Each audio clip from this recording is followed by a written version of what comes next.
जी हमारे साथ समाज सेवी अनिल जी हैं, जो कि यहाँ सरैया अनिल राय जी हम सरैया ब्लॉक के क्षेत्र के बगल के ही हैं। हम इनसे जानने का प्रयास करेंगे। क्या सर, क्या लगता है इस चुनाव को? देखिए, सबसे पहली बात है कि आज जनता का ठगने का काम दोनों पार्टी किया, या वो गठबंधन हो या वो लोजपा का बीजेपी का गठबंधन हो। तो आम आदमी के ऊपर जो बीतता है आप समझ रहे हैं, देख रहे हैं। वोट इलेक्शन होती है, लोग आते हैं, हाथ जोड़ के प्रणाम करते हैं, वोट मांगते हैं। गरीब आज सरैया ब्लॉक में वैशाली लोकसभा क्षेत्र के अंदर सामुदायिक भवन अभी तक जो बन के पड़ा हुआ है, जर्जर स्थिति में है। CHC सरैया हॉस्पिटल, एक भी मरीज का इलाज नहीं होता है। वहाँ अगर मरीज जाते हैं तो ट्रांसफ़र किया जाता है, रेफर। तो छोटा छोटा अगर फूट भी गया तो उसको डायरेक्ट उसको मुजफ्फरपुर भेज दिया जाता है, मेडिकल भेज दिया जाता है। फर्स्ट बात। सेकंड बात रह गई कि ब्लॉक में भ्रष्टाचार, CO, BDO और मनरेगा भवन में कहिए, नगर पंचायत में कहिए, सारे लूट खसोट में व्यस्त है। और जहाँ तक बात रह गई कैंडिडेट का, तो करोड़ों करोड़ रुपये की टिकट लेके बीना देवी आई है और हमारे मुन्ना शुक्ला आए हैं। तो इसमें कहा हुआ है कि जो लंका में जाएगा वही रावण होगा, लेकिन हमारे उम्मीदवार नरेश राम कम्युनिस्ट से हैं और हम लोग लंका में जाकर रावण बनने का काम नहीं करूँगा। मैंने जैसे हनुमान जी ने लंका का ध्वस्त किया, वैसे नहीं, मैं गरीब गुरुआ को उठाने का और शिक्षा बनाने का और रोजगार देने का काम करेंगे। यही नहीं, हम लोग आपके माध्यम के, आपके चैनल के माध्यम से कहना चाहता हूं कि धरना प्रदर्शन होती है, कहीं भी कुछ होता है, इसी जगह स्थिति में जनता क्या करेगी? लेकिन जनता तो अभी भी उसी लोगों के पक्ष में है। देखिए, सबसे बड़ी बात रह गई कि काम तो करने देना नहीं है, शिक्षित करना नहीं है, स्वास्थ्य को सुधारना नहीं है, माल कमाने से मतलब है। तो जनता क्या करेगी? जनता मजबूर है। इसलिए मजबूर है कि आप देखते हैं सभी पार्टियों ने एक तर्क माने अपना ही गाता है, लेकिन ये जो हो रहा है एकदम लूट तंत्र है, गणतंत्र तो है ही नहीं है। और जहाँ तक मेरे पार्टी का बात आ गया, नरेश राम का बात आ गया, तो आप कहीं भी जाइएगा, किसी भी क्षेत्र में जाइएगा वैशाली लोकसभा में, तो हम लोगों ने लड़ने और गरीब गुरुआ को शिक्षा और समाज सेवी करने का काम किया है। और मैं आप लोगों के चैनल के माध्यम से भी कहूँगा कि नरेश राम जैसा प्रत्याशी की अगर जनता एक बार उठा के पार्लियामेंट में भेजती है तो इन जितने महागठबंधन है सभी को उखाड़ कर फेंकने का काम करेंगे हम लोग। और यही नहीं, आप तो देख रहे हैं ब्लॉक में भी मुजफ्फरपुर से अरविंद जी खड़ा है। मुजफ्फरपुर में तो देखिए रहे हैं, मुजफ्फरपुर में तो वो एक नंबर भूमाफिया, माने एक नंबर कहिए भूमाफिया और लूट माफिया मुजफ्फरपुर डिस्ट्रिक्ट हो गया है। वहाँ भी मेरे अरविंद जी कम्युनिस्ट है और वहाँ भी हम लोग समाज के लिए, लोगों के लिए, गरीब गुरुआ के लिए बहुत हेल्प करते हैं और आने वाला दिल में भी हम लोग हेल्प करेंगे। हम लोग जीते या न जीते वो अलग की बात, कुर्सी से हम लोगों की मतलब नहीं है। हम लोग समाज सेवा करने के लिए है और समाज के ही लिए हैं। कौन जीत रहा है वैशाली लोकसभा क्षेत्र?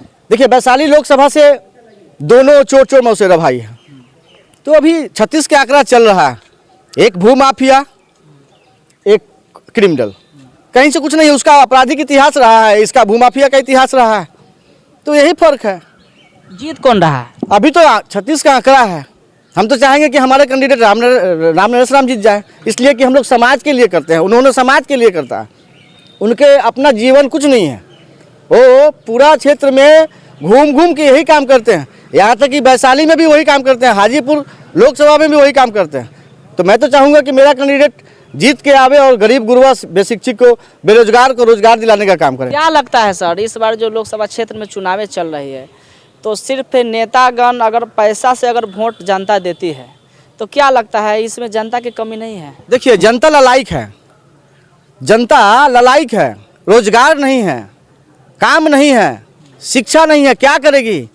500 आप दे दीजिएगा तो लेने के लिए चाहेगा, उसके पास तो रोजगार है नहीं। अगर रोजगार रहता, मेरे पास 25,000 की अगर महीना आती तो मैं 500 रुपये अपना वोट नहीं बेचता ना। तो गरीब यहाँ मजबूर है, वो तो मजबूर है, खाने के लिए तरस रहा है, इलाज के लिए तरस रहा है, तो क्या करेगी?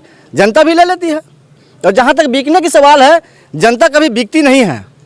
जनता को माने शोषण करके जनता ठगती है नेताओं को। जी नहीं, नेताओं ने शोषण 5 साल माने करते हैं, उसका नतीजा है कि वो खामिया 500 रुपया पर ही बिक जाते हैं, या जो कहिए आप, लेकिन 500 का भुगतना ही उनका काम है। अगर वही 500 नहीं देके रोजगार देते, शिक्षा देते, स्वास्थ्य देते, ब्लॉक स्तर पर हो, प्रखंड स्तर पर हो, जिला स्तर पर हो, तो ऐसी जनता काम नहीं करती। नरेंद्र मोदी प्रधानमंत्री तो आयुष्मान कार्ड में 5 लाख का प्रीफेस दे दिए हैं, राशन कार्ड फ्री दे रहे अरे हैं। पहले कहिए उनका भाई नीरव मोदी बैठा है, उनको लाने के लिए बॉस, उनको कहिए पकड़ के लाने के लिए। आज विदेश में फॉरेन कंट्री में इशू हो गया है कि वो नरेंद्र मोदी का भाई है। अरे अडानी अंबानी को कहिए गिरफ्तार करवा के रखे, काला धन कहिए वापस लाने के लिए। माताओं बहनों के कहिए ना क्या दिए हैं, वो कुछ दिए हैं।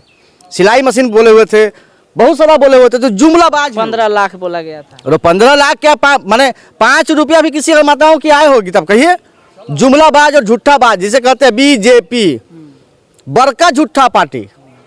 और बड़का नहीं, कंट्री में भी बड़का झूठा राजद को किस नज़र से देखते हैं? अरे वही तो, दोनों एक ही है। अरे दोनों एक ही है, आपको क्या लगता है? यहाँ सीट के लिए लड़ाई होती है, एमपी पार्लियामेंट में कुर्सी फेंका फेंकी करता है, और बाहर निकल के देखिएगा चोच में चोच, जैसे चाय पीता है चोच में चोच सटाता है।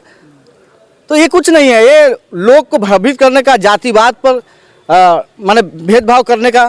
उन्होंने नरेंद्र मोदी कहा था कि हमने तो राम मंदिर बनवा दिया। अरे तूने क्या राम मंदिर बना दिया? राम मंदिर तो सुप्रीम कोर्ट बनवाया। तो यही है, माने यहाँ हिंदू मुसलमान जाति प्रथा के नाम पर वोट की जाती है और इलेक्शन होता है, और क्या। आपके पार्टी जीत रही है? एकदम जीत रही है, और हम लोग तो नहीं भी जीतेंगे, कुर्सी नहीं भी मिलेंगे तो हम लोग ऐसे भी जीते हुए हैं। क्योंकि मुझे तो दलाली ठेकेदारी करना नहीं है, हमें तो समाज के स्तर से समाज को देखना।